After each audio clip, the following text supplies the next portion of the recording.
Hi, I'm Tim. Welcome to Watchbox, and thanks for logging on. If you love this watch, email me, tmosso@thewatchbox.com, your purchase and pricing email question line for buying this or any watch you see on any Watchbox platform. Reach out to me directly for pricing, tmosso@thewatchbox.com.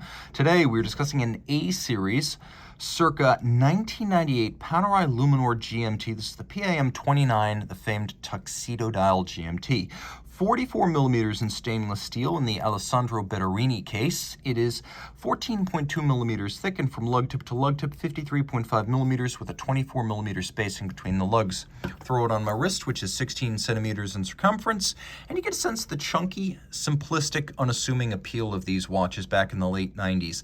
Comfortable to wear even on a small wrist. I could actually recommend this for a wrist as small as 14 centimeters circumference because proportionality is not part of the Panerai notion. It is a watch that is designed to look large for functional reasons. It's tough and it's highly legible. It is surprisingly thin. Due to the presence of an ETA 28932 base movement in here, you wind up with a fairly low profile and a slim case for a complicated automatic winding Panerai with a 300-meter water resistance. This is old school Panerai case construction. You have screws and you have retaining bars for the strap. So a screwdriver is necessary to size the strap out. If you want to replace it, you can use your jeweler's screwdrivers. If you're already a paneristo, you already have the tools to engage in strap swapping, and you will find a universe of options, both OEM and custom here. We have a very substantial calfskin leather strap in black with a lovely off-white contrasting stitch. Calfskin on both sides. Take note, this is a brand new Panerai factory strap, and it comes with a Panerai factory steel polished pin buckle. The case is polished. The bezel is satinated. It makes for a nice contrast between the two. I called this the Alessandro Bertarini case, and indeed that was the Panerai employee who in the early 90s created the shape of the modern Panerai watches that were launched in 1993 as the first civilian Panerai timepieces became available. It wasn't that 1950 case that arose in 2002. It was this case that captured the hearts of paneristi around the globe. Now, the watch is a GMT, so you have 24 hours arrayed on the bezel externally, and you have a 24-hour secondary time zone. You can set the local time zone and the secondary time zone separately. The 24-hour hand makes one circuit of the dial per day. The local hour hand makes 2 circuits per day. You have that independent setting mode where you can move the 24-hour hand, and then you have hacking seconds mode where everything moves in sync.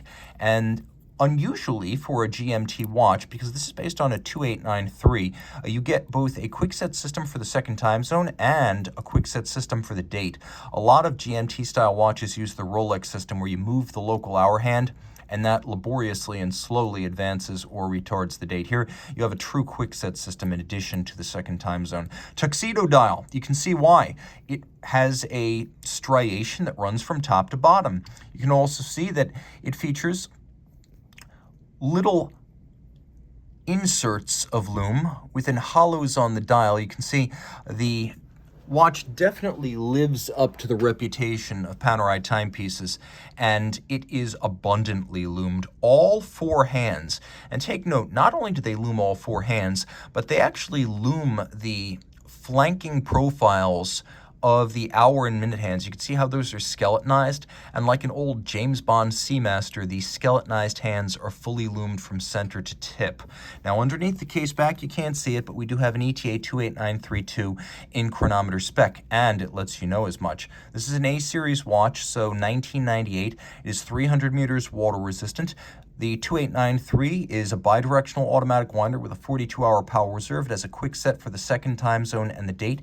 It has hacking seconds. It pivots on 21 joules, and it beats away at 8 beats per second or 4 hertz. One quick note about this watch, because this is an A-series with a Luminova dial, I'm going to say with some confidence that this is a service replacement factory Panerai dial, that at some point the original tritium would have been switched out, because B series you could have either, but A series I'm pretty confident this would have originally been factory tritium. So this watch is daily driver condition, not necessarily museum piece, so keep that in mind. This is one to wear and enjoy. Reach out to Team Mosso at thewatchbox.com for purchase and pricing details.